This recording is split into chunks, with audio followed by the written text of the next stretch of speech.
So welcome, Matt. And right before this, we were talking offline about why I reached out to you and why I think your story is relevant to everybody, actually.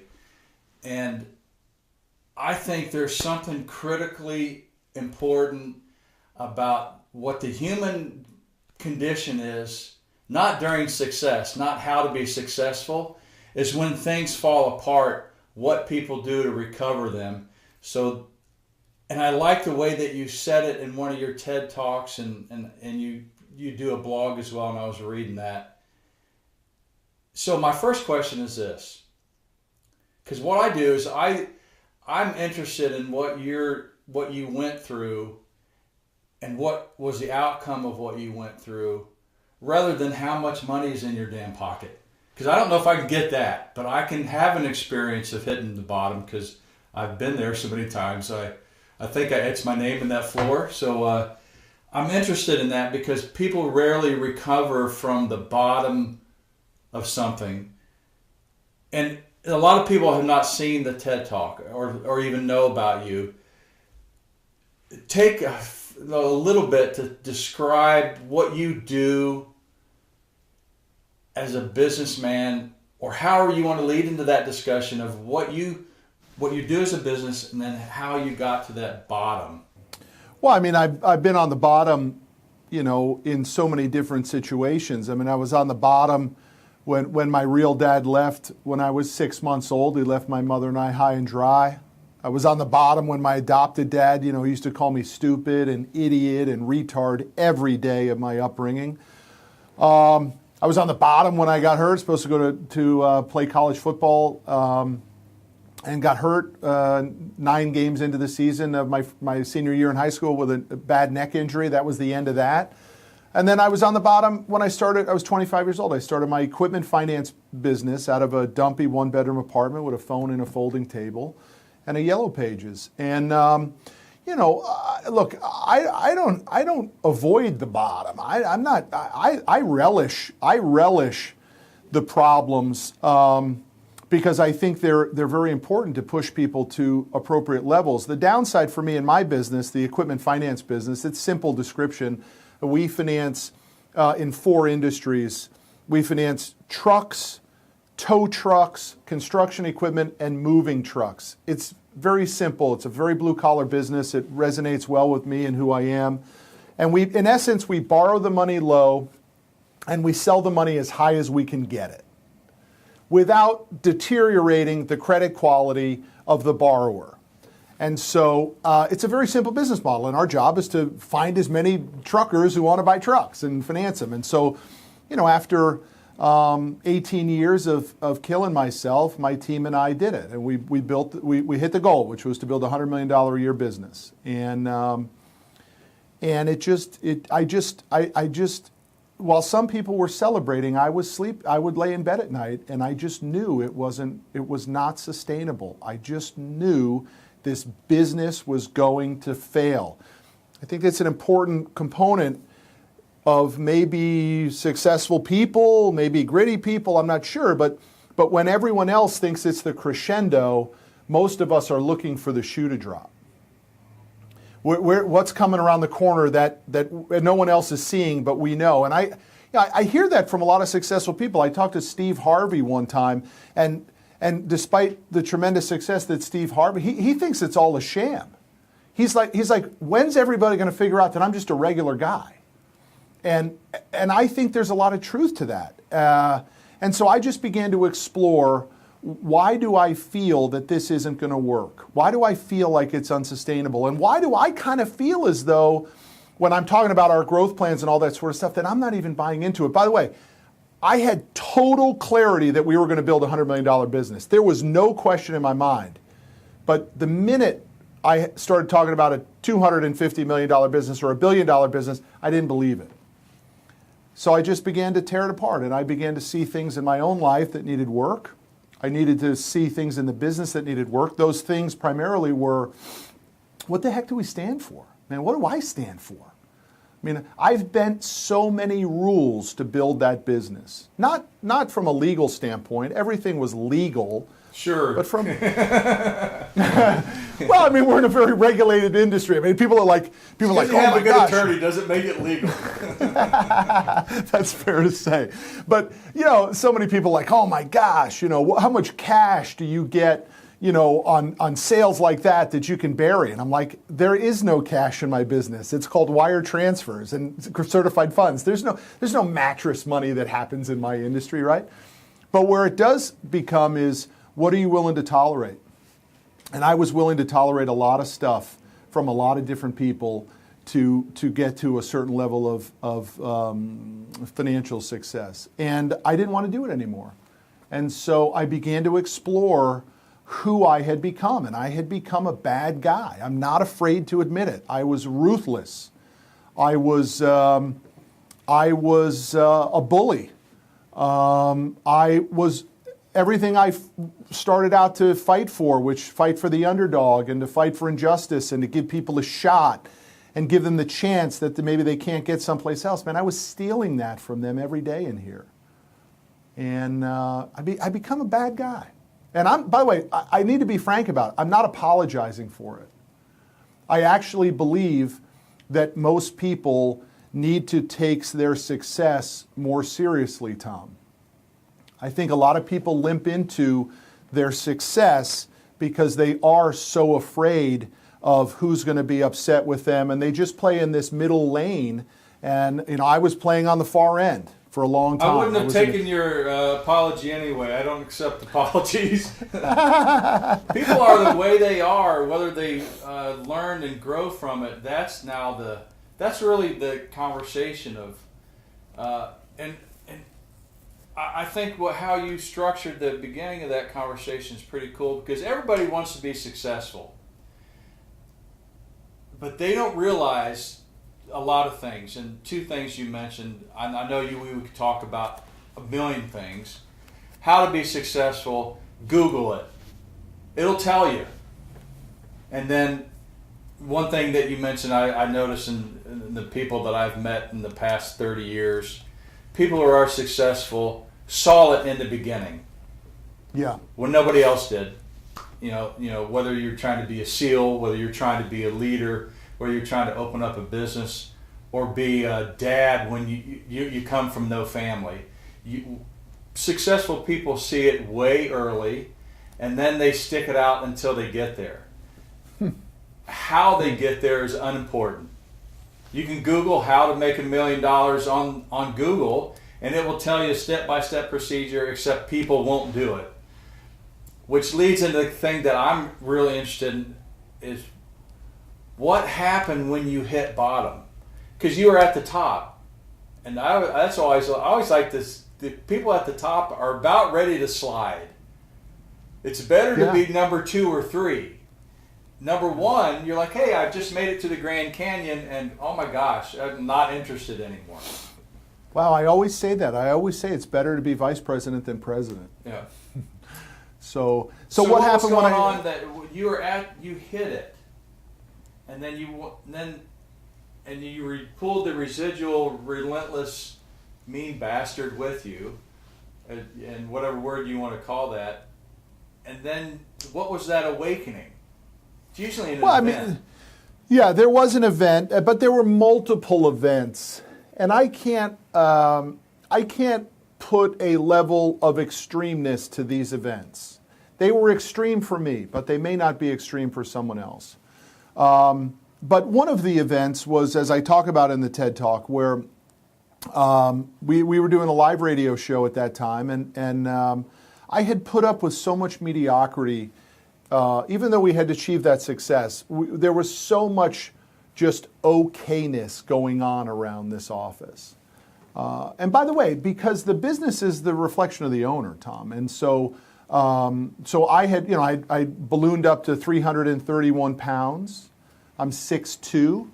I was chewing on cigars every single day, eating just, in sort of maniacal fashion, right? Wasn't spending enough time at home. Drinking was not a problem for me because I quit that a long time ago, but I had a problem with drinking. So, these are all smoke before the fires, But for me, it was a crescendo moment where I was in our studio and doing the radio show, and the sound guy screwed up again after multiple times, and it was like almost an out-of-body experience. I literally destroyed my studio. I destroyed everything. I destroyed the screens. I destroyed the lighting equipment. And then at the end, not trying to hurt him, but not knowing any different, I literally threw the mic at the guy. I mean, literally, like with all my force in a small studio. I'm in the studio now, even though we've redone it. And I think I don't know whether I tried to hurt him or not, but it was an out-of-body experience. And it didn't end there, because when I left the studio, everyone was standing up in the office looking at me. and they were looking at me in a way that I was only now able to receive. They had probably looked at me like that many times before. But on that day, I was able to receive it, in which they were looking at me. Some looked at me with fear, literally scared, and some looked at me with just disgust of who have you become? How did it get to this? And it was a very low moment for me. And then I made the commitment to change. And change.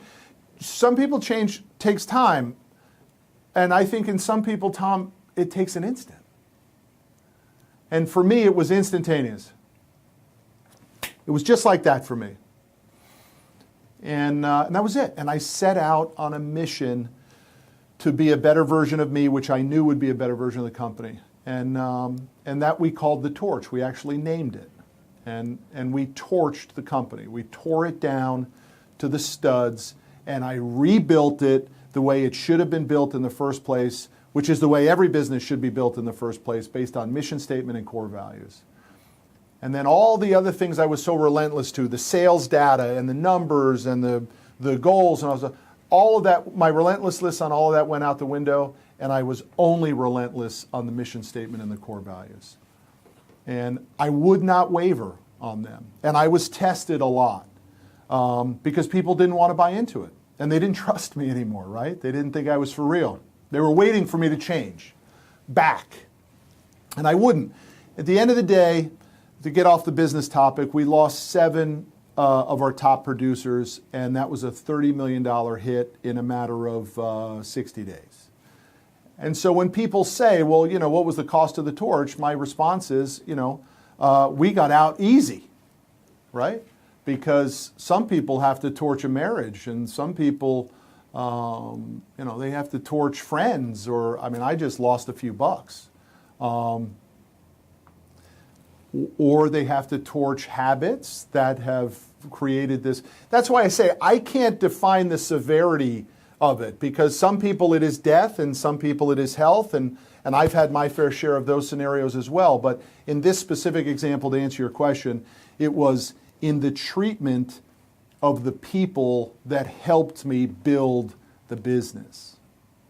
That was the lowest moment for me.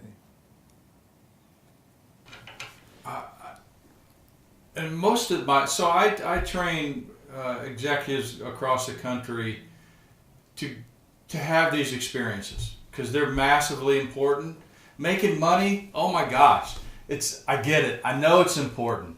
If you don't, then an idea has got to produce an ROI at some point in time. I get it. But the money is easy. Losing focus of what you're saying, core values or mission statement, I say it, don't ever lose value or don't ever lose focus on who you are. In 5 areas. Your physical life, don't lose focus of it.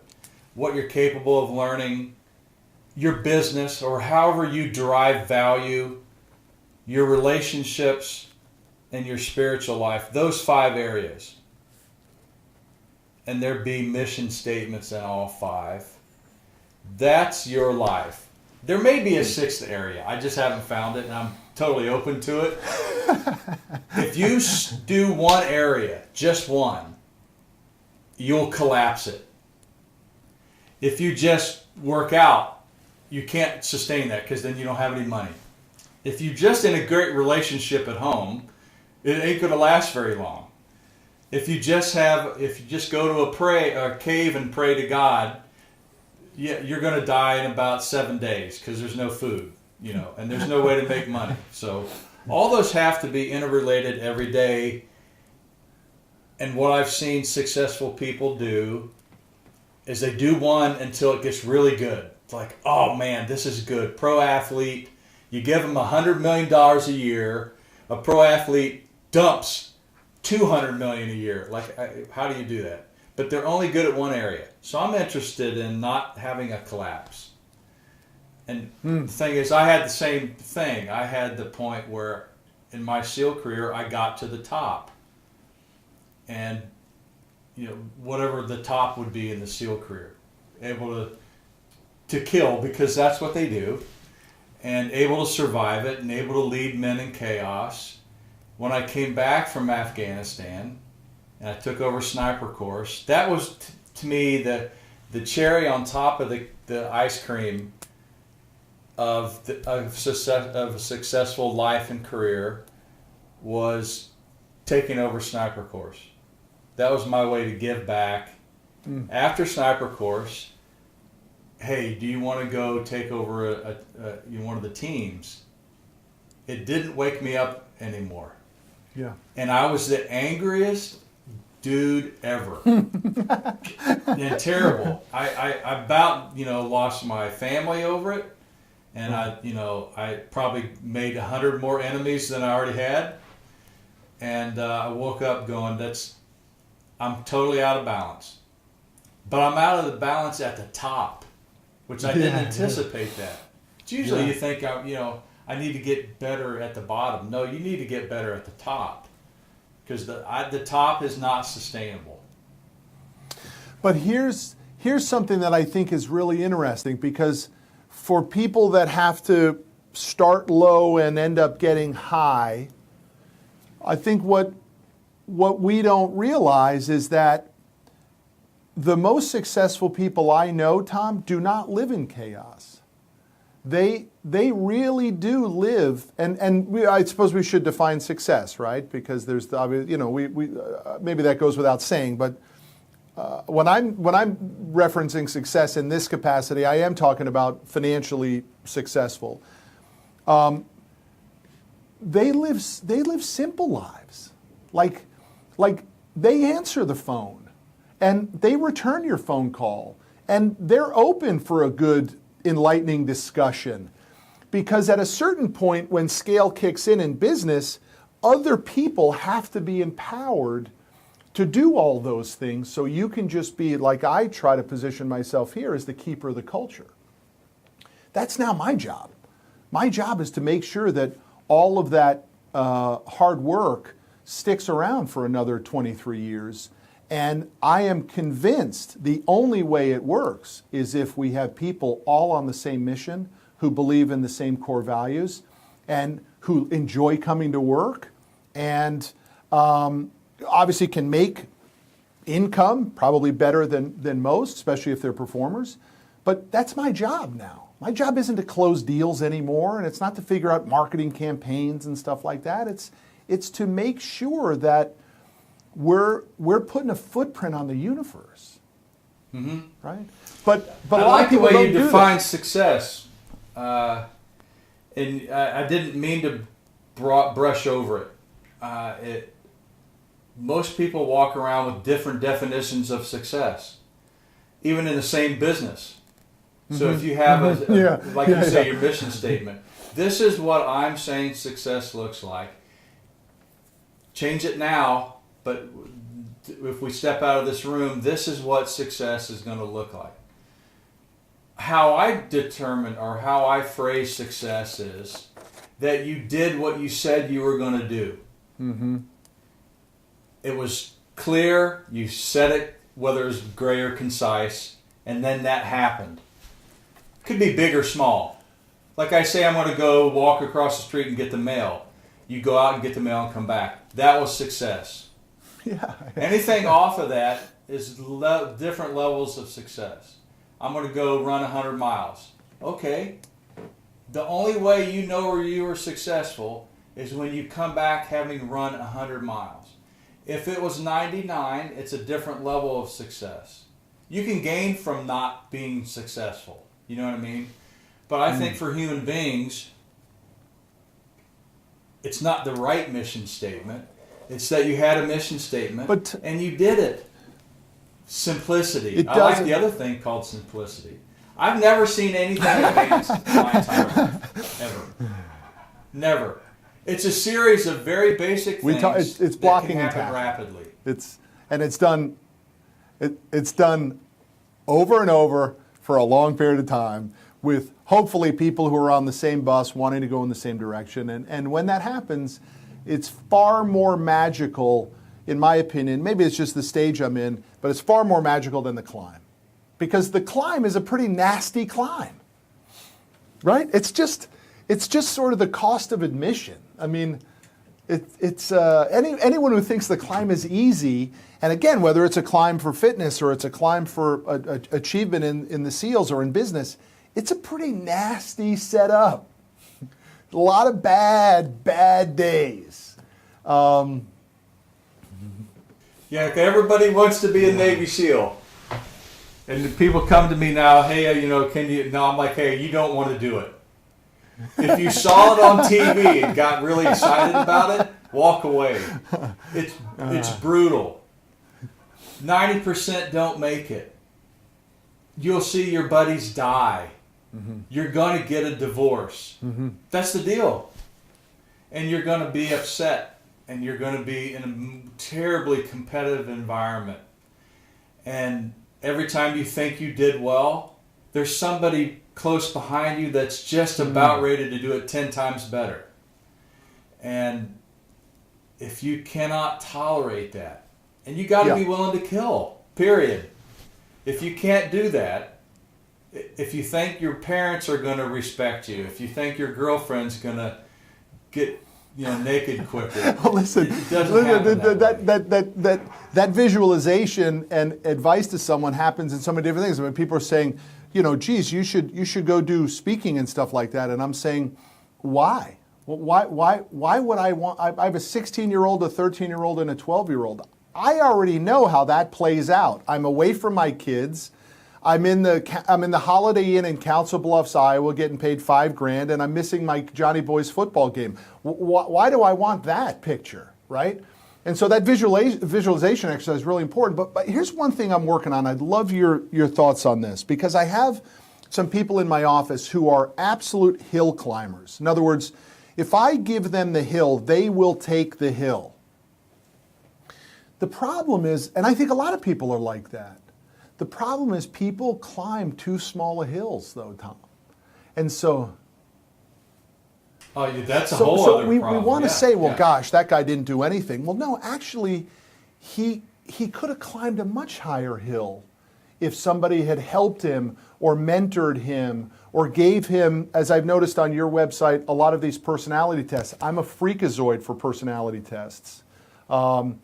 And I wish that someone earlier in my career had given me one, or even, I never had a mentor. Did you ever have a mentor in your life? Did someone take you under their wing at one point? Twice. Twice. The first one was, and I don't want to detract from your story, but first one was when I failed out of West Point. And I had a mentor literally pick me up and say, do not make another decision without me, period. You're at a place right now where every decision you make is probably not going to be good. So, and don't make any life choices for the next month. And if all you want to do is sleep. Get it out of your system. And then I met him twice a week. And he just asked the question, what are you thinking about and what do you want to do? And I didn't have an answer. You know what I'm thinking about? Is what a shitty person I am.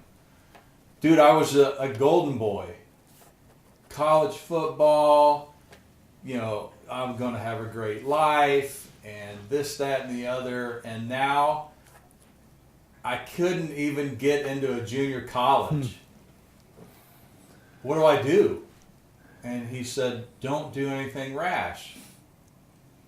And he goes, don't drink now for sure. Yeah. Because I'm Irish, so I knew that wasn't going to work out. And then he said, let's go on a walk. And he goes, what do you like about your life? I said, I'm really good. I'm a good athlete, and I love to be outside, and I can hunt. And he goes, there's no way to make a living doing anything you just said.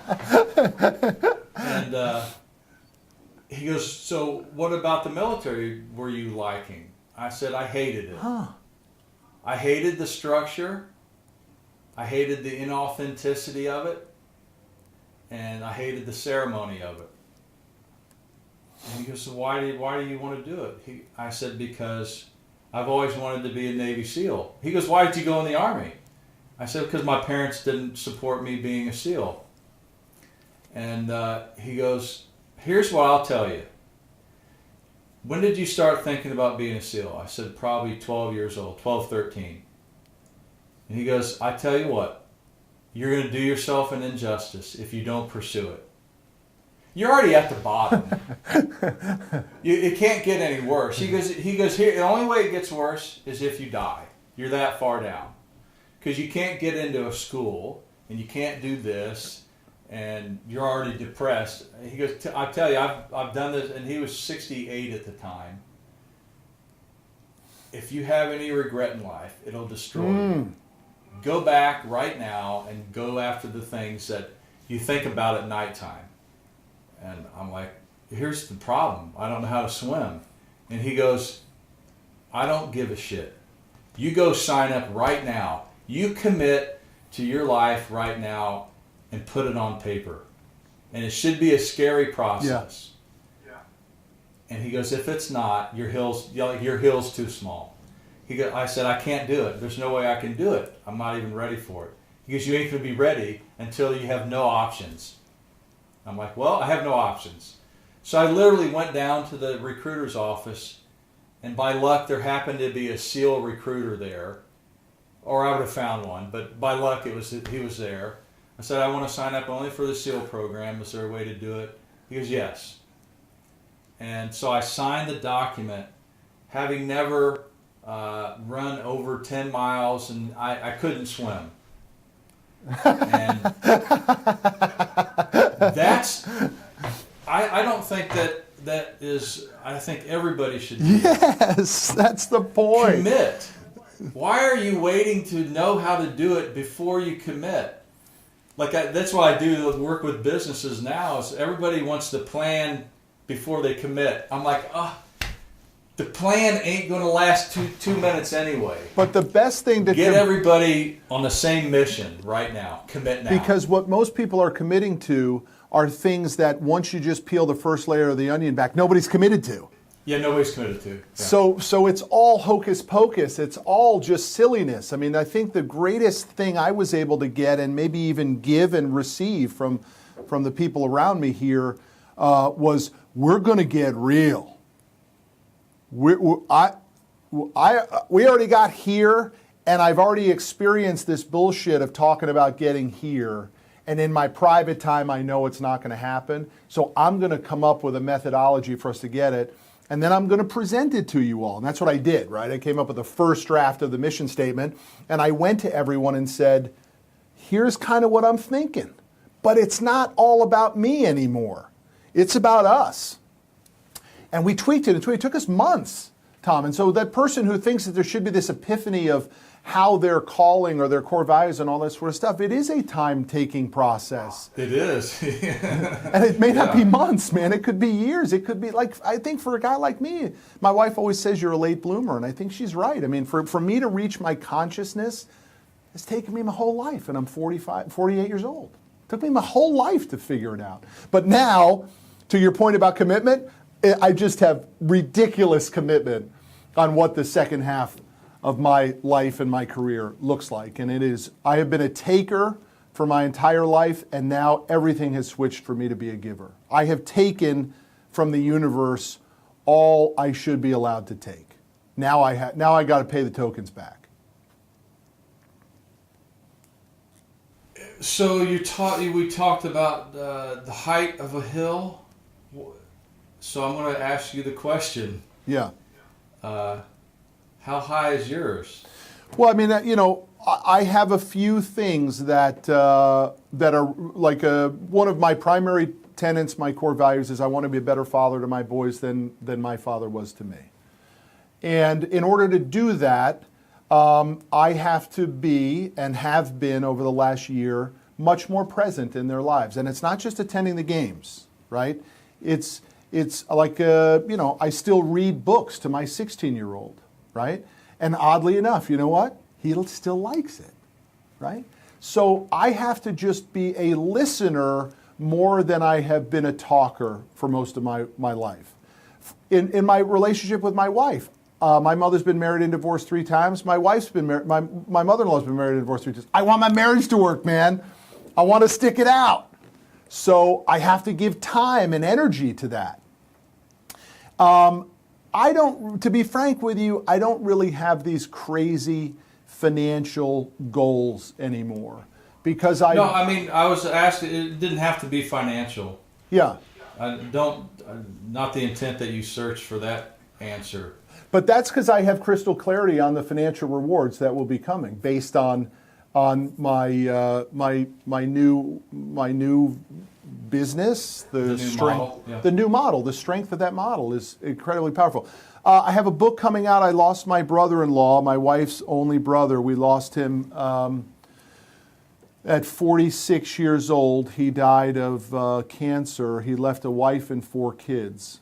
And he died with nothing. He died with no health insurance, no life insurance, and $100 in the bank after busting his ass for 25 years. And so I wrote a little story about it.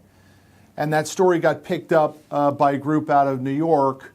And they ended up selling the rights of that story to Penguin. And so I wrote a book called You Need More Money, which is the story of my brother-in-law, which is also the primary concept of the book, is that I believe most people live in what I call false positive, this thought process that financially they're really doing better than they are. Yeah. And they're not. Yeah. They're in deep shit. Not. Yeah. And just because you can afford to, go to Disney or you can whatever, it has no implication to the ability for you to be financially secure down the road. People are chasing these ridiculously old numbers.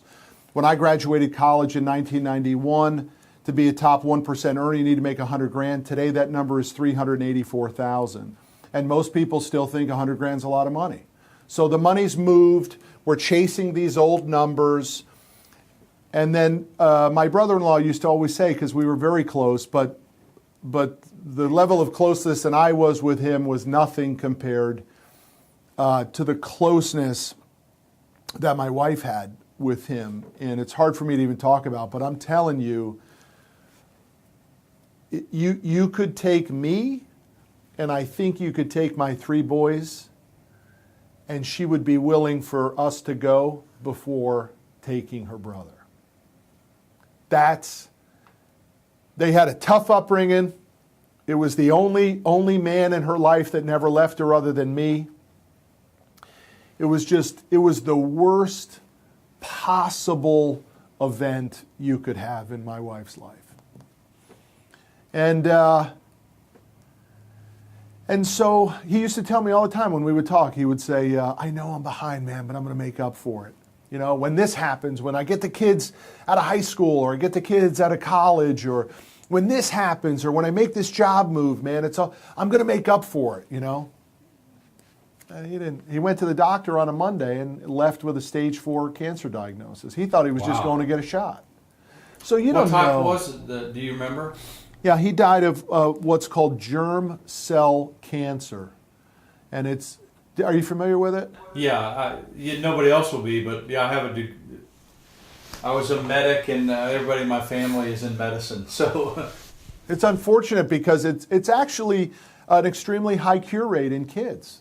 And it starts in the gonads, and it has 87% cure rate in children. But that cure rate almost goes away in adults because as it moves up, it usually takes over the lungs and it takes over the heart, and it's almost untreatable. So that's what happened. He died almost 1 year to the day of the diagnosis. and it was such an unbelievable shakeup.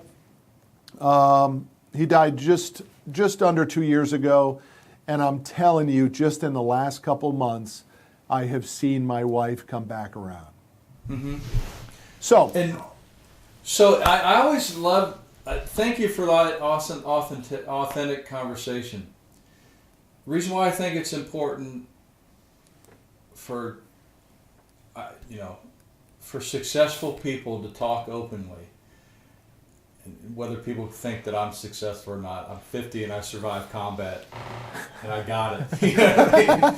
And I, started a business, and we're doing well. And you coming from where you are, making it, and how I know you're successful is you're still alive. Right. That's one of the key indicators of success is that you woke up the next day. It's a key indicator in business too, right? The key of being in business. We want to be in business tomorrow. That's the idea.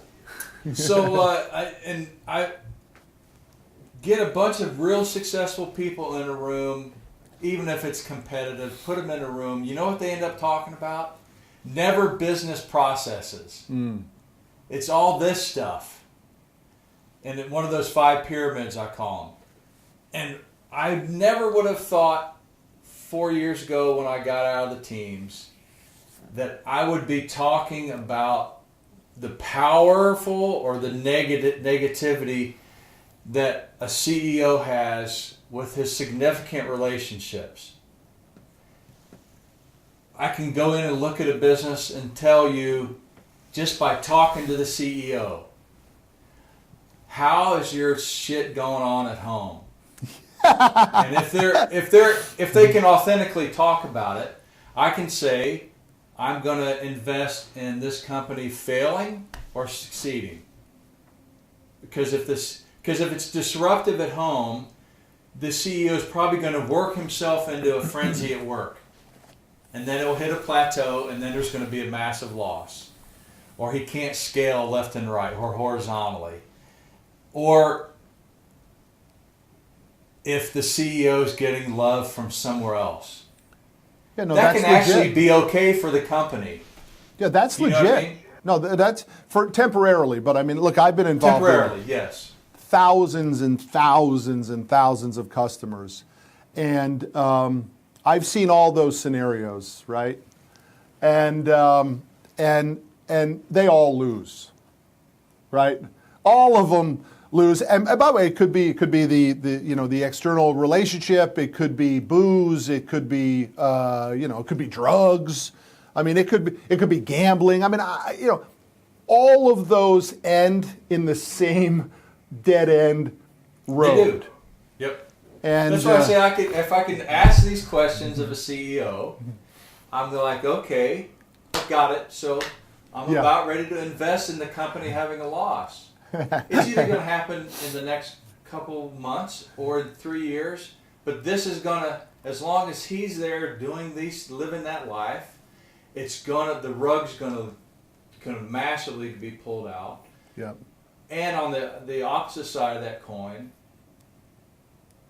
if the CEO has a powerful relationship at home, the company's not going to have a loss.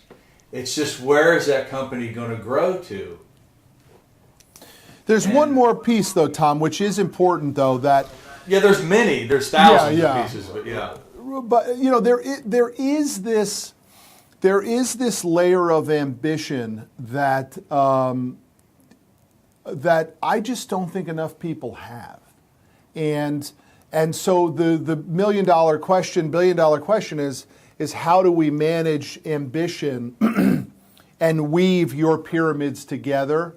Because I do believe that there is a shortage of what I call unbridled ambition, in which, and I say those words only to wake the person up. I really don't mean that everything should just be wheels off towards ambition, but I think people need more ambition.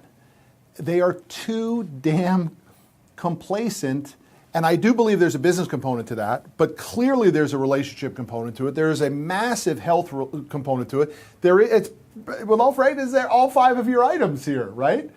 It's physical, it's learning, it's income, it's relationship, it's spiritual. There is a complacency that, you know what fixes it? A good recession fixes a good ass complacency. kicking. Good ass kicking and a good recession brings it all back into circle and focus again.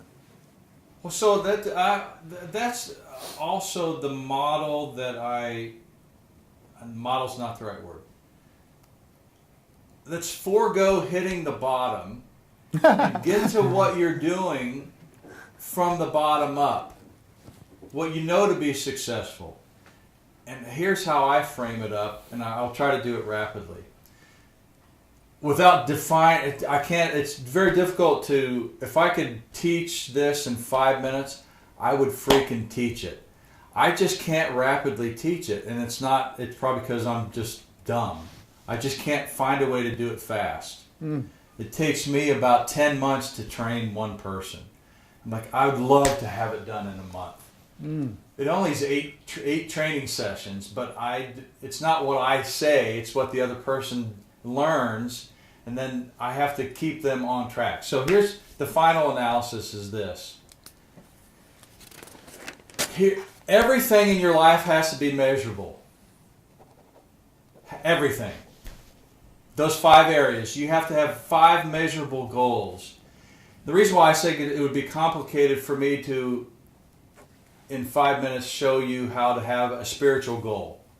Because there's so much scar tissue in the human being to talk about spirituality that it takes a little bit of, cutting away the scar layers to define what spirituality can be.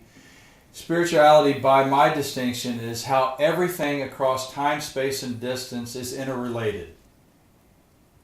Everything is connected. Now, how do you measure that connection? It just takes me 8 months to get to that.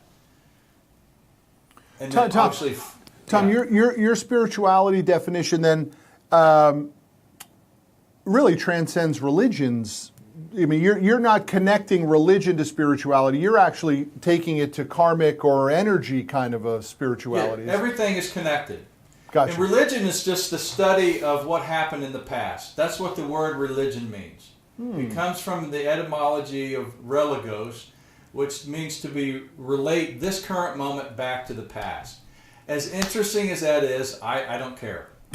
I don't want to be who I was when I was 6. Yeah, I gotcha. Because every 7 years, your neurons aren't the same neuron anymore. The nerves have changed. There's a ton of great stuff to learn from the past. Thom, I got to interrupt you for a second because I've not heard. I need to connect the dots just for a second. Yeah, sorry. That 7-year neuron change, that's a scientific number? It's a medical math. So neurologically, you're not the same person. They're the slowest things to the slowest cell to regenerate. So can I take you on just a little wild journey? Please, for a second? yeah. I never heard that before. But You've heard it before, you just haven't seen it. That's probably You've heard the 7-year itch. Yes, but it is. So I started the business in 1995. Very tough time to start a business like this. We got our asses handed to us in 2002. 7 years. We got our ass handed to us in 2009. 7 years. And I've been saying for the last 2 years, every 7 years, right? Here, there's a downturn in transportation. We're gonna, everybody get ready. Start, making sure you're stacking and racking cash. And it didn't quite come in 2016 in our business, right? Now we torched it, so we had a revenue drop, but it wasn't an economic revenue drop. It was a self-inflicted revenue drop. And I had a private equity group in here, not this Monday, but the previous Monday. And they gave this unbelievable data presentation about the state of the transportation industry. And they showed data point after data point after data point that said that 2016 was the worst year in transportation since 2009. And then they showed the recovery uptrend. And I said, are you guys telling me that my 7-year prediction was dead on again? And they said, from a data standpoint, there's no question about it. It was a terrible year in transportation. We just weathered the storm better. So my point is, I didn't know that there was a scientific 7-year regen, and yet here I am living my life on these 7-year windows, you know? Yeah, there's I think so. The skin cell is probably a day cycle. I think it's faster than a day. So you are always altering and changing as a human being, and you know, not to be rude, but your poop cycle is about 3 hours. Okay, yeah, so no that, joke. I didn't know what that. you eat goes through you very quickly. So there's always cycles, and I'm not a big predictor because humans will screw up a prediction.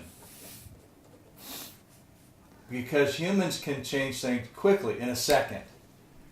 You can go from being angry to a different person in a millisecond. Well, dang, that blows the whole equation. Which I saw, and I'm not going to get off track too much. What happens in combat is how you beat the enemy is you make them quit, and then it's easy. That's really how you win. Is you make the other person turn off. Then everything becomes predictable. You put everything in your favor by defeating them prior to getting there. So it's a whole other conversation. But everything in you is temporary. Your thoughts are neurons. They can be embedded very clearly on day one. 7 years from now, the thought ain't the same. It's, you know, it's had other things every time. You've had other experiences that have added to it. And that becomes a neurological cycle. Is you are not the same human being in 7 years that you were 7 years ago. Ambitions have changed. Your cell has changed. The way that you look at your wife has changed. The way that you look at business changes. The cool things about people is if they know their cycles, they don't wait for the cycle. They disrupt it. Yeah, but that's the missing question. Most people, I say it in here all the time, most people are 1 year salespeople 20 years later. And so I think, right? Yeah. Most people make that change. They if it didn't happen by the time they got out of high school or got out of college, they give up and say it's not possible. And unfortunately, that runs rampant. The thought process you're identifying is really, in my experience of clients and employees, it's a very small number of people that look at it like that. Yes. And I'm not a great percentage. I look at more grossly. 80% of the people don't get it. 20% of the people drive everything else. 20% of the living population drives the 80%. The 80% won't do anything until the 20 move on it. But there's no real difference between, you know, if you cut an individual open, you won't find a lot of, you can find disease, but it's just because the other person doesn't have it yet. Because it's going to happen. You're either going to get in an accident or you're going to get cancer. That's the deal. Or you have a heart attack. The 3 ways to pass. There they are. It's not complicated. Yeah. It's going to happen. Yeah. So I'm not a negative person. I'm just telling you. But what happens in even the bottom 1%, not the ones who are neurologically impaired. So there may be the injured people who have 18 legs coming out of their eyeballs. I don't know about that group. You know what I'm saying? But the normal group that has lived past puberty, maybe into their adult life, and they process things outside of like a trichrome rhythm or a weird rhythm that isn't in the gross population. Not that I don't mean to complicate it. So there's no difference. This person at the bottom just gave up. That's it. They've given up. And the person at the top So the person at the bottom gave up and stayed. The person at the top gives up very quickly and moves. Like, okay, I'm out. I'm going to do something else. The people at the top are opportunity seekers, period. The people at the bottom couldn't find a dime in a bank. The people at the top can find a way to cut grass outside of the bank and make more money than the banker makes. There's so many nuances here because, I mean, you could look at it in a resume of someone and you see multiple job changes and you could say they're a quitter, right? Conversely, you could see someone who's been at a company for 20 years and you could say they have no aspirations, right? I mean, it's the quandary of leadership. It's the thing that gets me most excited right now in my career and probably in my being is how do we master that game? That's really where it gets exciting every single day for me. And I challenge more people to look at it that way too, that it's look, there's plotting, there is rhythms to it, there is goal setting, but there is this spirituality that you're talking about, this ebb and flow of energy, these thought exchanges that, I like to say in here all the time, I said, once the direct deposit on Friday doesn't matter, real life begins. Mm-hmm. Yeah. And so I got off track, and you'd asked me a question of what's the linkages, how I would describe it. So I got off track on spiritual. So get back on the road here, so to speak. I found a linear timeline, and I usually wait until I've trained people for a year to say this, because this is the hardest thing for people to do. So I'll tell you, and I hate saying how to, I'll just show you what it takes to be successful, and how you fill in the blanks, I don't know. So imagine your day starting when you wake up. So that moment in time right after you wake up. That's what I call spiritual. And give yourself 10 minutes. And what you do in that 10 minutes of time is you have to turn on your 5 senses. So don't wake up out of bed and then walk into bang into something. Open your eyes, turn them on until they're in focus. Move your eye muscles around. Rub them. Then make sure your ears are turned on, that you can hear. Make sure you can smell, even if you have something on the side of your bed like an orange, that turns on your senses. Make sure your taste buds are turned on. Lean over and kiss your spouse. Do whatever it takes to turn on that sense. And then every inch of your body is a sense organ. Get a brush out and brush your sense of touch. And that process takes about 2.5 minutes. I've never heard that before. So now I'm actually alive on the planet. My senses are on. I'm working. You know what I'm saying? Most people don't even afford themselves that. And then so I'm asking for 10 minutes. So the next period of time, you have your physical goal. I have a formula approach to it, but it takes too long to talk about. So imagine having a physical goal, like what you're up to measured physically. That I'm going to run an ultra marathon in Salt Lake City in May. I have a goal that's out in front of me. So a physical goal, a business goal, I call it a wealth goal, and your intellectual goal, your ability to learn. You have to have those 3 measurable goals and say them out loud. My goal, it could either be today or the future goal. Say it out loud. And then the next 30 minutes of your time, connect with somebody you love. And I'm not a homo heterosexual. I don't give a shit who it is. Somebody who you're deeply, intimately connected with. And ask them what their goals are. And share your goals with them. It takes 30 minutes. Don't ask them how they feel. It doesn't matter. I'm not cold. Your feelings are spice. Don't ask about, hey, what spice are you today? Are you cinnamon today? Because that's what you're asking. Are you cinnamon or are you vanilla? I don't fucking know. I haven't got out of bed yet. Hold on. So that's an hour. So I've spent an hour. I've turned myself on. I've got intentionality now. And then I have connected with somebody who matters to me. Their shit matters. And then work out for 90 minutes. You can do it for less. I'm just giving it a guide. Because I said I'm interested in running an ultra marathon. Now get after it immediately that day. So that's what? Well, you're 2 hours. 2 hours, 2 hour and a half.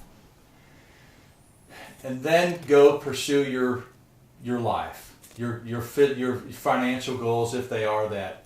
It's not always financial. So your business, the business of you, now outside of physical, because I just did that. So go pursue value, what you value in your life, for at least 8 hours. Then come back home. It doesn't have to be home. Do at least another half an hour of physical to slough off your day. Whether it's eat right or stretch, something that's in your plan. 90 minutes in the morning, 30 minutes, at least 30 in the afternoon, because you get beat down throughout the day. You need to slough off that stuff. And then reconnect with your intimate relationship partner. How did your day go? This is how mine went. Don't ask them how they feel.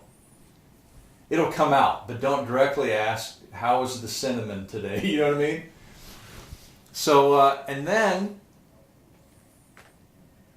right before you go to bed, like in the morning was right after you woke up. Not before you peed, right after you woke up.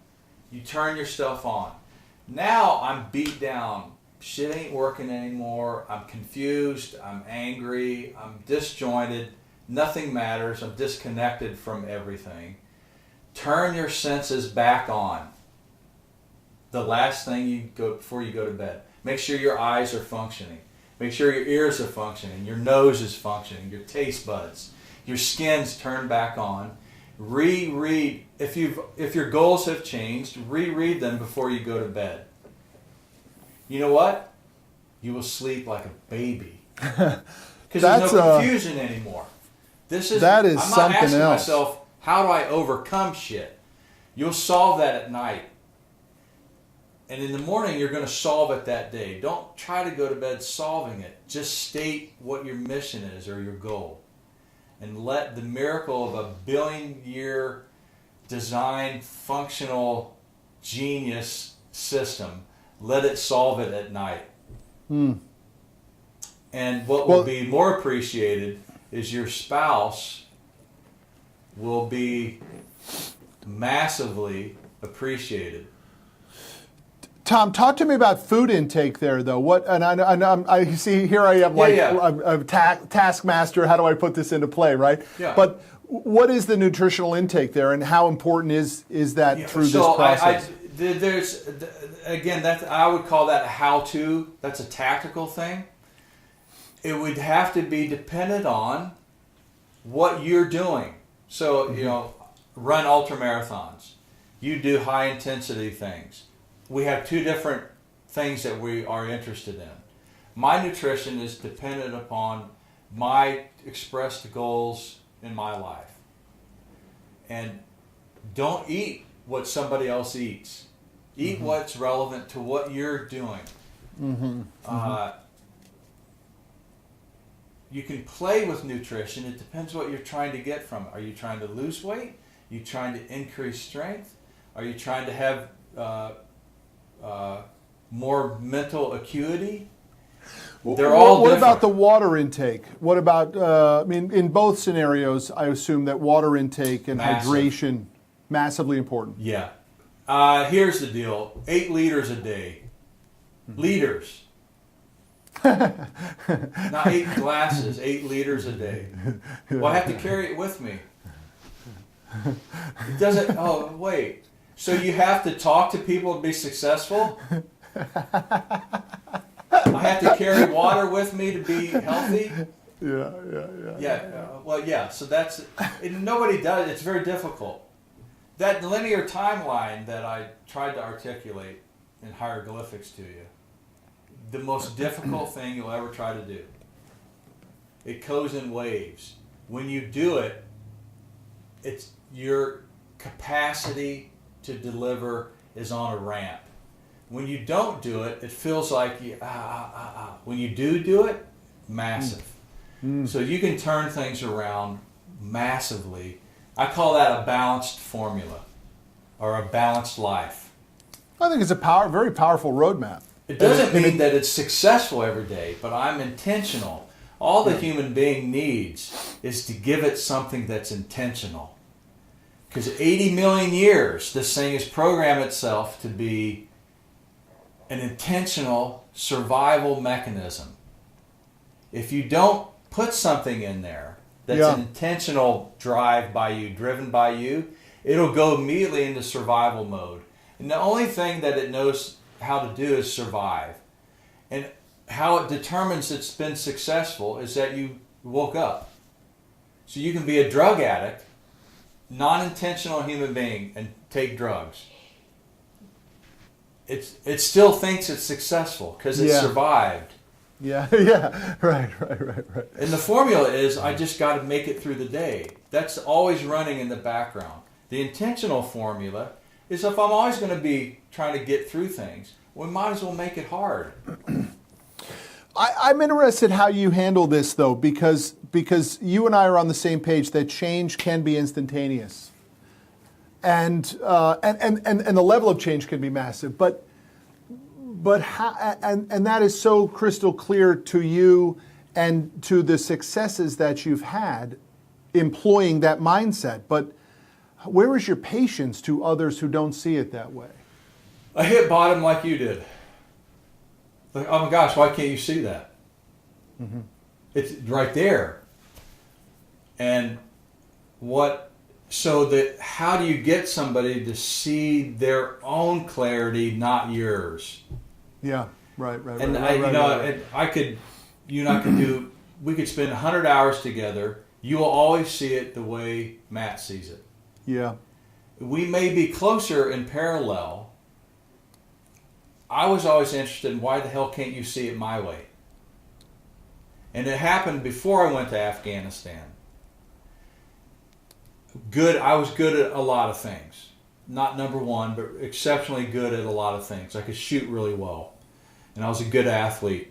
And I could navigate really well. And I have something I can't teach is, I have an ability during stress to have real detailed clarity.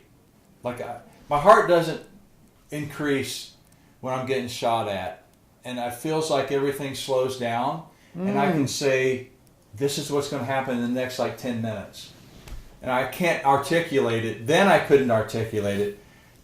Why I liked it is because it was the only time in life where everything made sense. So I loved going to combat because the only time in life everything makes sense to me. Wow. In hindsight, I look back and I try to find a way to make sense of it.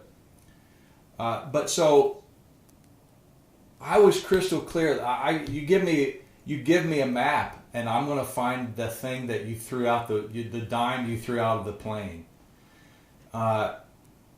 Give me something to shoot at. I got it. Why can't this guy next to me see it that way? Why didn't he move to the other tree over there? Why the hell did you stay there? Oh my God, you knew. I saw that was a place he was going to die. Why didn't he see it? I was trying to get other people to see it my way. And thank God it didn't go south. Our first mission in Afghanistan, I was the boss, so to speak. I got convinced by other leaders to do something that I knew wasn't going to work. I'm like, we got to do it like them. I'm like, my guys can't figure that out. Okay, we'll do it your way. And so I orchestrated it, since we had to do it everybody else's way, like another unit's way of doing tactics. we had to detail orchestrate. Okay, we're going to do it this way, and then the next dance is going to be like this. SEALs don't operate that way. SEALs operate of give them something specific as a goal, and then everybody get the fuck out of the way because they're coming. And they're going to be beautiful doing it that way. When you give them detail, they fall apart like a child. And I'm like, oh my God, it's going to fall apart. But let's get on board with the Army. And I love Army. It's just, it didn't work this time. It wasn't a love relationship. So it fell apart. And two guys got, not my guys, but two other guys that were with us got 4 legs blown off. And my guys walked up to me and they said, hey, Chief, don't ever do that again. Ooh. I'm like, ooh. And we got it. Just let us do it. Get the hell out of the way. You got our back. You do what you're supposed to do and get out of my way. And SEALs say it in such a way that you're scared. You're like, okay. 8 of them against me with guns. I'm like, and they'll do it. I just had to figure out a way to because they're very violent, aggressive, and I think you met Jocko and Leif, and they're not all like Jocko, but they're very. If you push them too far, knives are coming out. I'm like, ooh, okay. Yeah. So, and I could never get them to see it exactly the way that I saw it. So the next mission, I'm like, hey, you guys plan it. I know how I would do it. You guys plan it. And they're it's such an unbelievable. I mean, people need to understand this. I know I'm coming back to business. So you're talking in your military service, and I'm talking in my business career. But it's the same thing at a certain evolution in a career, which is very different than the rise, like we started talking about. But the magic happens when you can see the whole field. And you know how it's going to play out, and you know what moves. The challenge is, it's hard for guys like us, maybe without the bottom epiphany moment, is when do you make that transition? Because a lot of times we're afraid to death. We're afraid that if we make the transition and leave it up to somebody else, well, now I can't control it anymore. But in reality, you actually are controlling it. And it's not so much, control's the wrong word. Orchestrating is the better word, I would say. You become the conductor. You don't become the controller and the end-all doer. And that to me is an unbelievably powerful and exciting position to be in. And that's maturity. When you cannot teach somebody something until they're ready.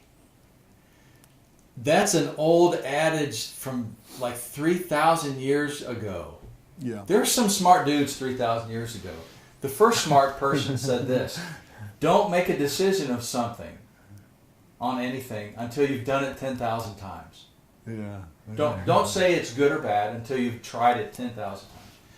The other one is this too will pass. Mm-hmm. And the other training venue is never, ever, ever, ever, ever, as a master in something or a teacher, offer to train somebody who hasn't come to you. Because it's brutal. Like feeling sorry for somebody across the street and going, hey, I want to teach you how to be better at your life. They're going to kill you. I just had a meeting. The brains, it's a suck drain. It's terrible. Even though you feel like you have to, like, oh my gosh. I did this morning. I made this classic mistake just this morning. My VP of sales is traveling at a trade show. I dropped in to help our newest guys on a training session this morning, right? And, I'm dropping all kinds of...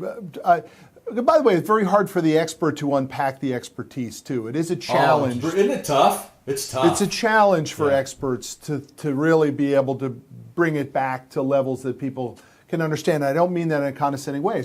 It's a challenge. I think the people who need the help should understand that it's not so easy for the expert to give them the help sometimes.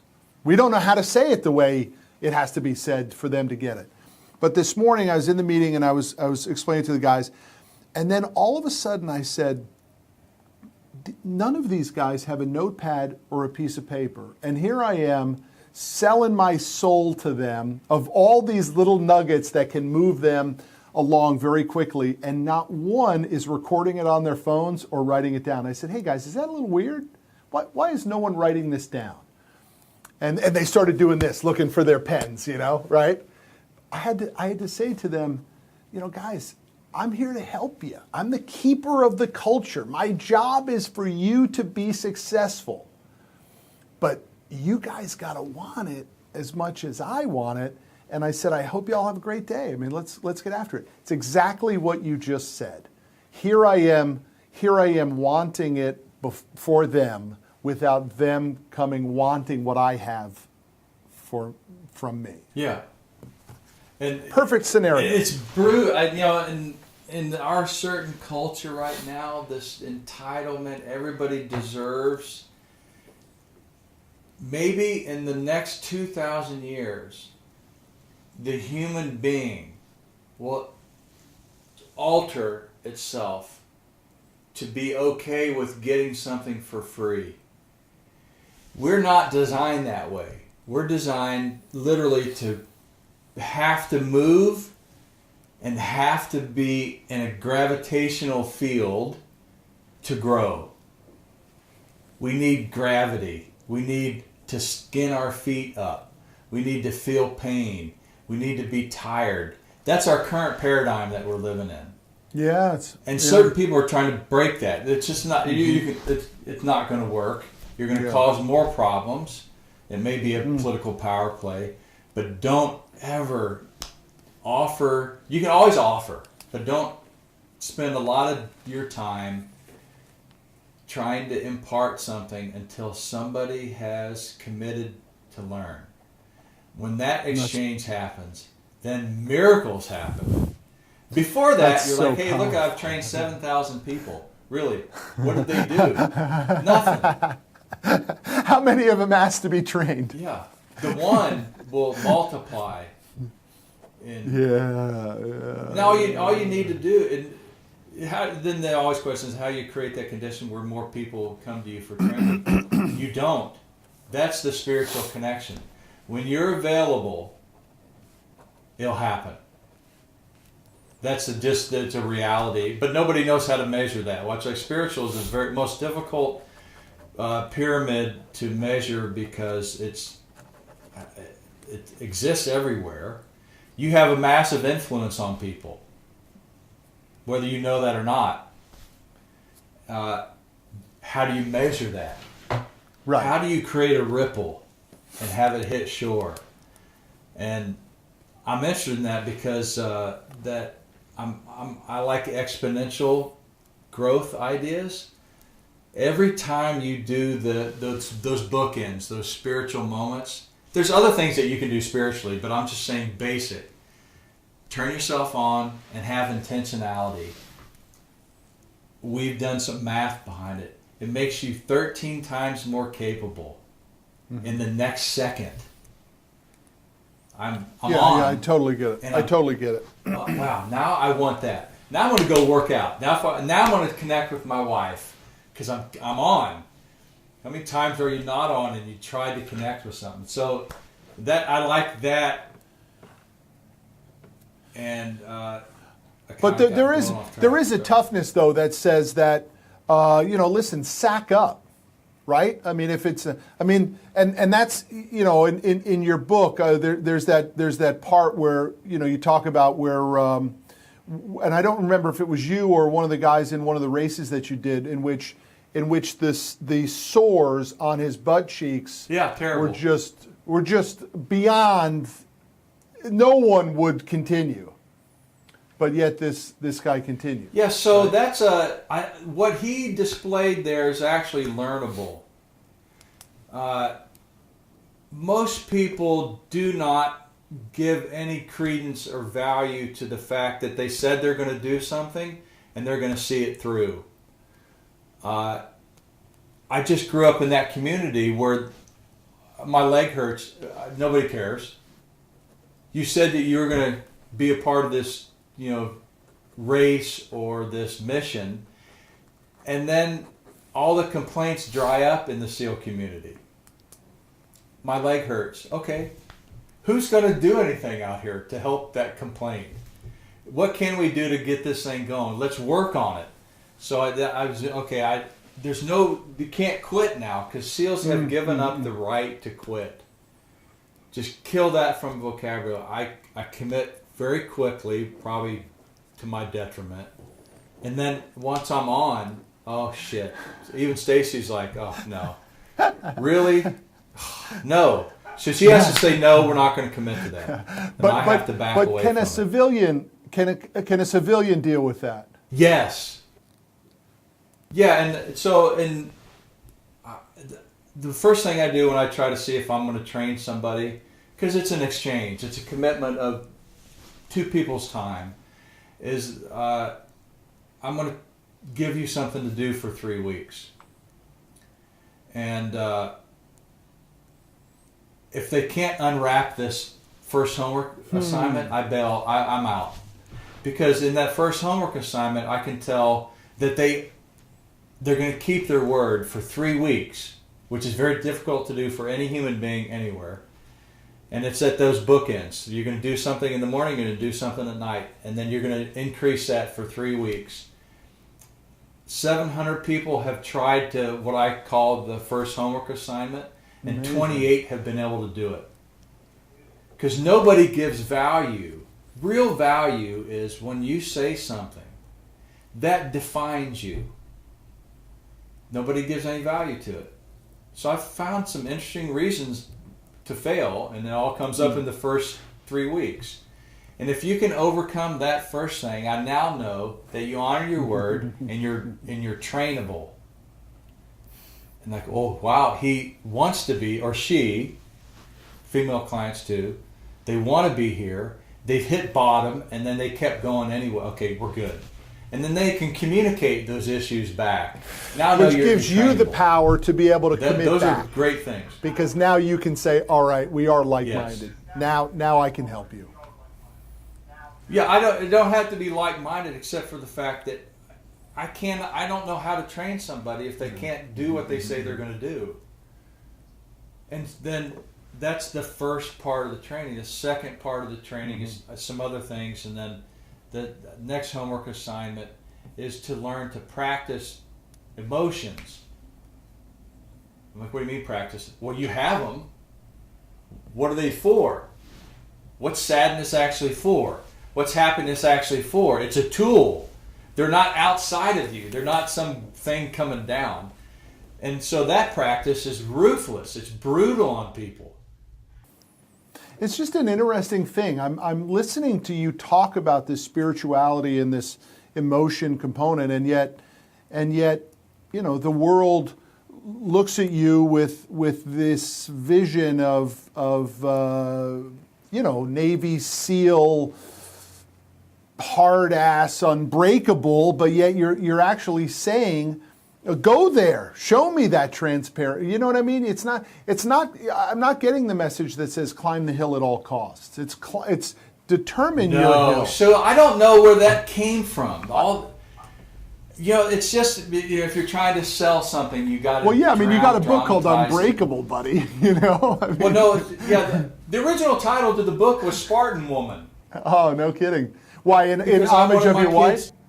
I wanted my kids to know that without a strong woman, men just suck. They're terrible. That's so true. And then I wanted to pass on 13 lessons to them. Yeah.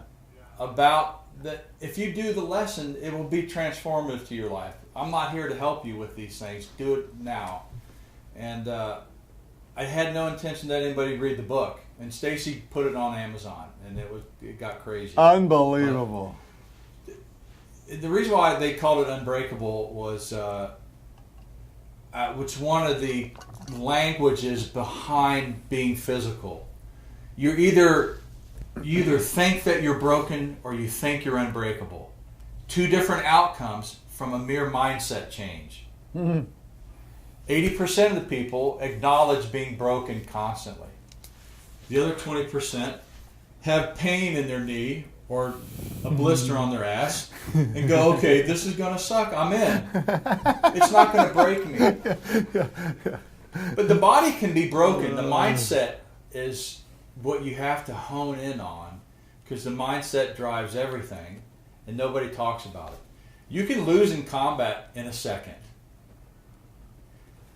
And it's ruthless, it's brutal, and it's angry, and it's fun if you have the power of a mindset shift. Jocko, by the way, loved combat. Period. Some of his people didn't. Mm-hmm. His mindset was, I fight. And let's find a way to do that. So if you're going to go with Jocko somewhere, you're going to get into a fight. There's going to be a fight somewhere. Or he's just going to leave. I'm not interested in fighting. He'll just walk away. But he went there to fight. That's a mindset. But he fought in an area that was unwinnable. Ramadi was terrible. Terrible.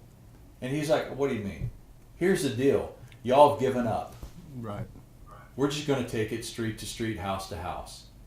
We're not going to have a big, convoluted strategy. We're going to do man work here. And he's the only one that saw it that way. Basic, simple, one step forward. And you would think, I mean, you've met him, but in the backside of Jocko, probably the backside of every warrior, is a deep notion that it all can unravel in a second. And if you don't have a reason at home to fight, you suck. Then you're just a commodity used. You're a salesperson. You're not the driver of the company. And he had a family that he was fighting for. The reason he was over there was for his buddies and his family. Not the mission. Yeah. It was his buddies and family. Mm-hmm. So it seems soft and subtle, and he would use those words like, I love you, to his men. And I heard him raise his voice twice. But everybody looks at him as, oh my God, he's terrible. I'm scared of him as well, because I've seen what he can do with his hands. But that's why I carry a gun. So, well, he was an interesting guy. The inside is beautiful, love, softness, clarity, committed. He'll commit until it's done. And that's a rare commodity. But all the warriors I know everything is on the sleeve. Everything's on the sleeve. I got time to hide anything. By the way, I'm sick. I have 102 fever. Just want to put that fact out here. I'm going to need help. They're like, okay, thanks for telling me. We can help. We'll carry you for a little bit. Yeah. Well, hey, I got your backpack today because tomorrow I'm going to be in the doghouse. In that community, everything's on the sleeve. And it only happens in combat, where everything is on the sleeve and straight. And then when it becomes competitive back in training, it kind of gets unraveled. And but it's available. Boy, I learned a lot. I learned a lot. I was just saying to somebody not too long ago that when I first got started in business, I was given this little team. There were just three of us. And that was long before mission statement, core values, all that sort of stuff. But I remember we wrote down as a little team our mission statement, and it says, we do what we say we do. Now that was 26, 27 years ago when as a 22-year-old kid, we created that. And that was our accountability amongst ourselves. And it was just that simple, right? Just simple. It was just that simple. And it's so unbelievably powerful. In fact, we got away from it when we created our mission statement here. But it's the pinning of the trust. Yeah, it's not a mission statement. We do what we say we're going to do. It's a distinction of who you are as a human being. Everybody has that. By the way, everybody's going to do what they say they're going to do. They just didn't tell you what they said. Hey, I'll be there at noon. I'm saying to myself, screw him. I'm going to find a way out. That's the deal. Like, hey, yeah, I'd love to do business with you. And then you hear crickets for 2 weeks. They said in that same moment, or maybe 2 moments later, I'm not interested. As opposed to coming forward and saying, I'm going to be authentic with you. I don't have the time. Great idea. I'm just today not available. Like the older you get, the more that you put it on the sleeve anyway. You're like, God, I get it, but I'm just not interested. I don't have bandwidth, or I'm going to drop this right now. You can have my car. I'm in, you know. But I didn't mean to take more time than we'd predicted. Sorry about that. I'm very grateful for it. I mean, I appreciate it. I learned a lot. I have 3 pages of notes here. So, I mean, I learned a lot in our conversations. It's probably the greatest thing in, a couple years ago, I said to my team, I said, you guys mark my words, social media will go down as the biggest waste of time in the history of business. Right? Well, you didn't see that coming, did you? Right. I mean, I completely missed that. But a lot of people I do think are misaligned in their social media. The greatest benefit I've gotten off of my social media efforts and stuff is I get to meet wonderful people. Yeah, intentionality I get from it. Yeah. Yeah. It's enhanced my life far more than it has disrupted my life. And there is disruption to it at a certain scale, right? But the reality is it's opened a tremendous amount of opportunities for me to talk like to you, Thom, today. And I appreciate it. And so I'm happy to be with you, and thank you for having me too. Yeah, love it. And I'm I'm a visual auditory learner. Not everybody writes things down. I never took notes in the SEAL teams, and I was criticized for it all the time. Oh my gosh! Hey, I remember everything you say. What would you like to talk about? Right, and here I am busting on my guys. But the critical points, I'm an auditory learner. But yeah. Yeah, but here I am busting on my guys for not taking notes, and maybe there's a few guys around the table this morning. One of the two. Yeah, where I start there. That's exactly right. But yeah, I like it as well, and I appreciate the fact that you were willing to be brave enough to share. The reality of being successful is that it looks this way. It hits bottom and then it gains itself, and if you cannot, eventually I say, here's the deal, eventually you give it to other people. Yeah. You hit it yourself. I think you have to prove it to yourself first. Yes! At 18, you can't be giving it to other people because you know what? You don't know anything. Once you've hit it, then you're like, oh man, I will help other people climb, and I may climb again on other times, but Everest, I want other people to get that experience. You know, Zig Ziglar says his famous quote that says, in order to get what you want in life, you have to help other people get what they want. And I actually, depending upon the person I'm talking to, I completely disagree with that. And I say that's not true. Because at 21 or 22, you shouldn't be spending your life helping other people. You need to help yourself get your piece of whatever that pie is. But then eventually, and maybe Zig created that when he was in his 60s, right? But eventually you do have to do that. And you have to move in that direction, which is, it is about, I love what you just said about giving it away. I mean, that's literally my interpretation of this business right now. It will survive. My job is to give it away to as many people, to empower them, to get it to the next level. Because I think there's a piece of it that I've been promoted to my level of incompetence anyway. Hell, I went to cooking school, for God's sakes, right? I wasn't supposed to be here for right now. You know what I mean? Yeah, and I will say it this way to you, in case somebody else not said it to you. You're not giving away the business. You're letting people have access to their own life, because your business may not last, and you ain't your business. It's just how you measured yourself against the value of what you were looking at. But if the way that you give back, in my opinion, is that the people around you grow into their life, not the one that you want them to grow into. And like you're seeing with your kids, you can wish in one hand and shit in the other. They're going to do whatever they want to do. Like, I really want my daughter to be a surgeon. Why? She wants to be, I'll say gross, she wants to be a stripper. if you don't get behind your kids on No, what no, they no. want. It goes like this. It goes. I want her to be a surgeon. Well, why? Well, because she's a very good drawer. She's very good with her hands. I think she loves to draw, but I think well, why can't we just let her be an artist? How about a painter? And I got behind my daughter and what she wanted to do, and it was 180 degrees out and what I wanted her to do. Wow. And she's like, Dad, I want to go to West Point. I'm like, oh my God, why would you want to do that? And I did my best to talk her out of it. And she was like, Dad, I'm not doing it for you. I just want to be around people who are charging. I don't like lazy people. And I want to serve I want to serve the United States in some capacity. And I'm like, she was, Dad, you're not supporting me. I'm like, whoa. Reminder, yeah. She's, I may fail, but I would rather have your support and fail than not have your support and then fail, and then I won't have a place to go to recover. I'm like, yeah.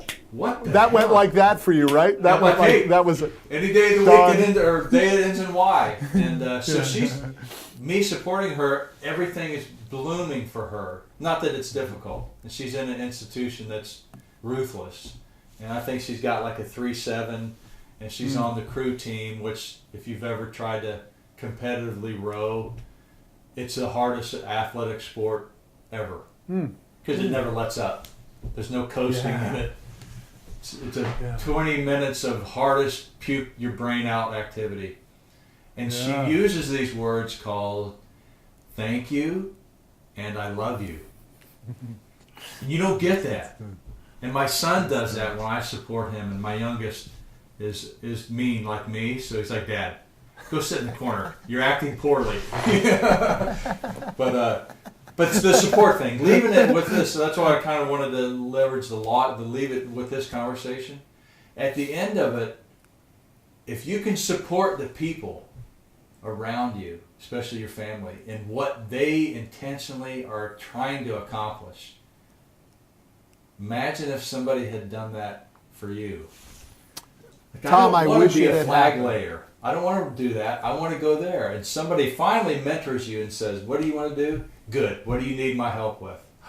I wish that had happened. That's one last thing. I never heard who the second mentor was. I heard the first mentor when you were struggling at West Point, but who was the second mentor that came along in your life? Then I went into the SEAL teams, and then upon retirement, I'm looking to get out, and we come to Greenville. I didn't know Greenville, South Carolina was on planet Earth.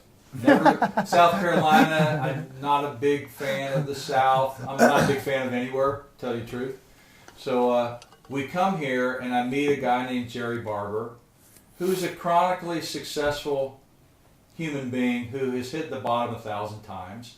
And we're sitting around the table, having just met, and he's like, you know what you need to do?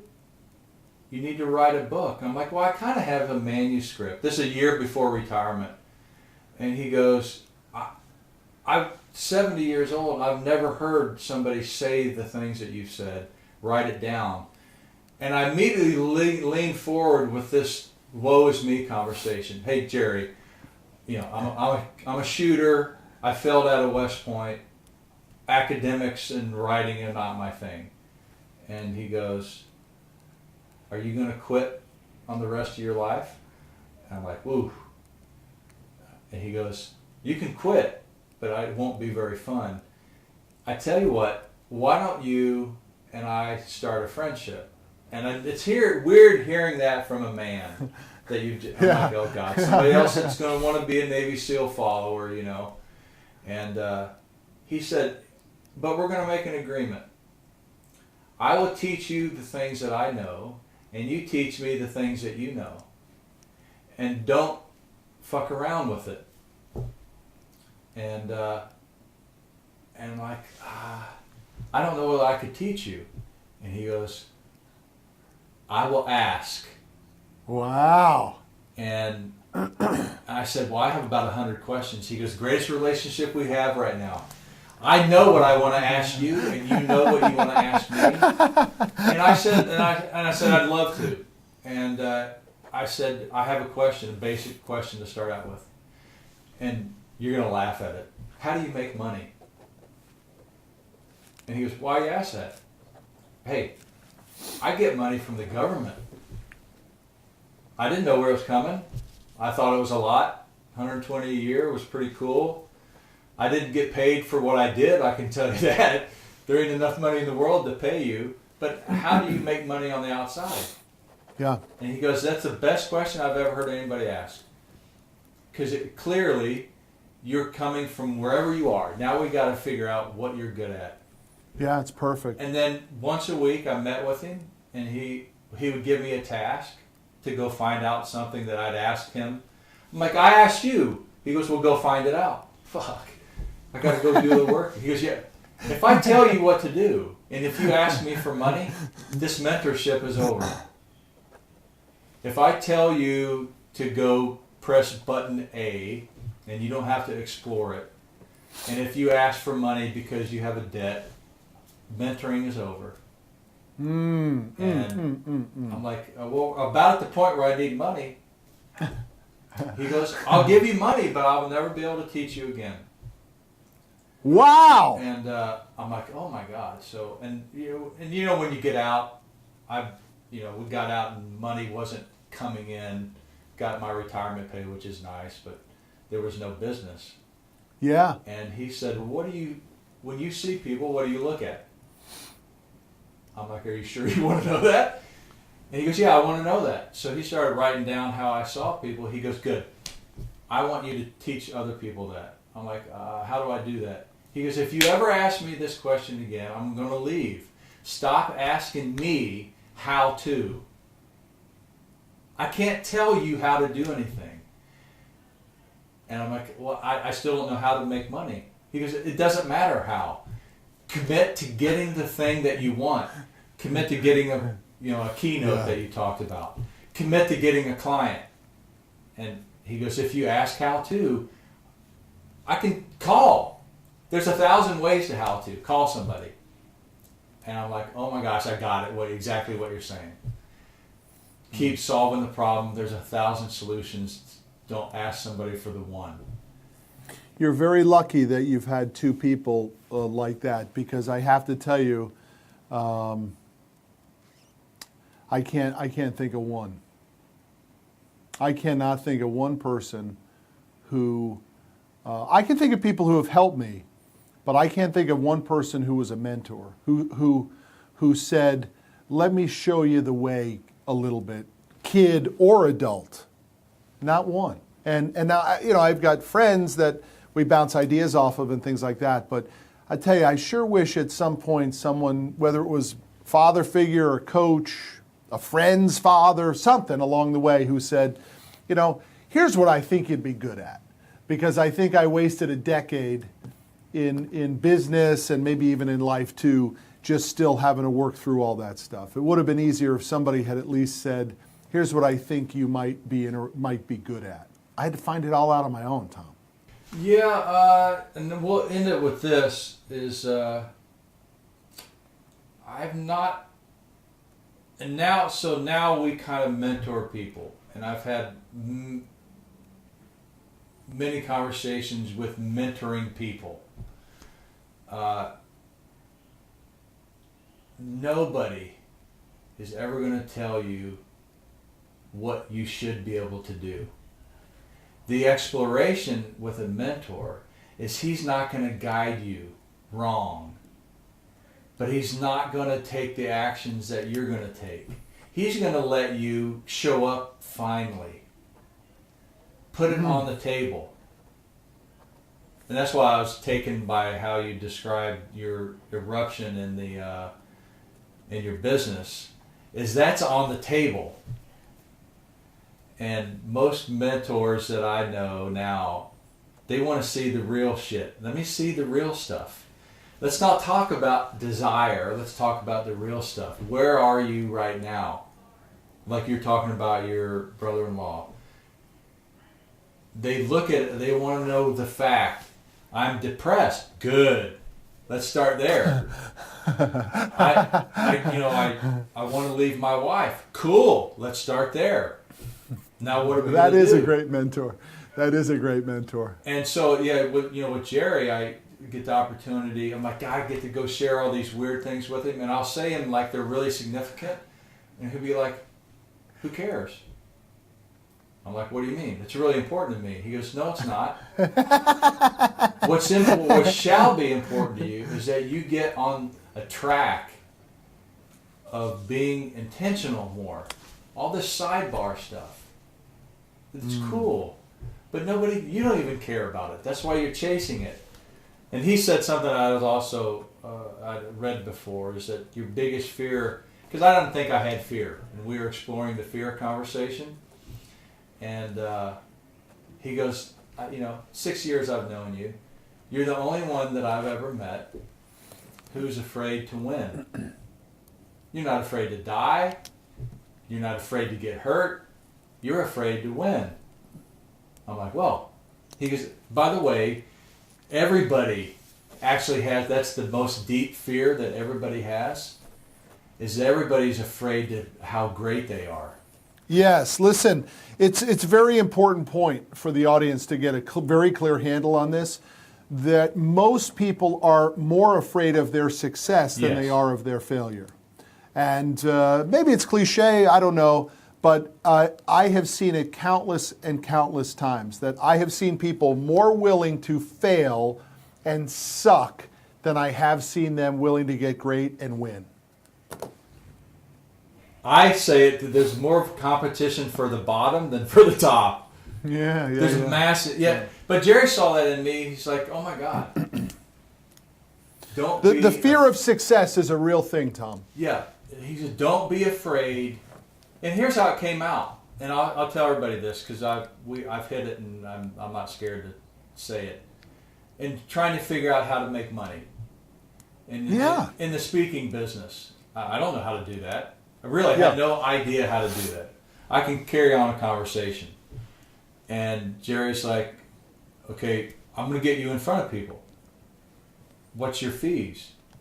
Like, I don't know. He goes, I said around maybe 500. And he goes, no. You'll never get another one. If you launch 500, you'll never get another one. Yeah. Like, they need to be high enough to hear no. And he goes, what is your value? I'm like, woo. I've never had anybody ask me that question. Mm-hmm. It's not even a capability question. It's what value, monetary value, do I put on 2 hours with me? And I said $500. He goes, you'll never get another keynote ever. Yeah. And he goes, come back when you have a bigger number.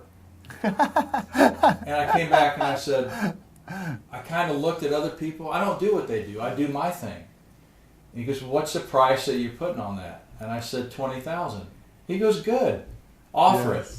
And I said, nobody's going to take it. He goes, why are you so afraid to live into that value? And I'm like, I don't know, because I'll fail. He goes, you're going to fail at 500, guaranteed. Yeah. So I put it out at 20, and not everything's a yes, but I get a lot of them. Yeah, it's the only way to do it. He goes, oh my gosh, isn't that funny? Even you were afraid to play in a big space. Yeah. I'm like, oh my God. But yeah, and it's a great place to also end it. Yeah. Yeah, no, it is. It's great. Tom, it was great. We almost spent almost 2 hours terrible? together here. Sorry about that. What a horrible way to spend 2 hours. Yeah. But I that's what the great advantage is. I love the fact that you're willing to put it on the line. And everybody that I know is listening, because I correspond with them, not all of them, they're like, God dang, I wish we could have somebody actually tell us what it's like in the moment. I'm like, well, you all got it this time, by the way. Thanks, man. I appreciate that. There is it was such a wonderful experience for me. I'm telling you, people always are telling me, well, how did you do to rebuild the revenue? Because we have rebuilt the revenue, and how did you weather the storm and all that sort of stuff? And I said, I weathered the storm because I was committed for it to go to zero. It didn't matter to me. Zero was a real possibility, and I would have been totally fine with it. And the beautiful part is, by the way, Our business went down 30 million, but not in a calendar year. So it was throughout that 12-month period, roughly 12-month period of time. So what's really interesting is we really only went down less than 10% calendar year over calendar year. It was just that really deep dive that was so scary and painful. But my point is that, you know, the magic comes when it works, and is the person willing to put in the work to allow the magic to come. And you know, I was going to do it. And by the way, it's not just me. Everybody in here was down with it, right? Except for those guys that we got rid of quickly. Everybody else said, "Bring it on. Let's make this place better," right? We got people here now. We tell these old stories of what happened around here, Tom, and they're like, "I'm glad that doesn't happen anymore because I would never work in a place that would do that stuff," right? So they've brought the quality of the workforce up just by having their own standards that I was so willing to vacillate back and forth on, you know? Yeah. So thanks. Well, hey, thank you again, Matt. I appreciate it. It was great, Tom. Deeply appreciate it. I do too. Thank you. Bye.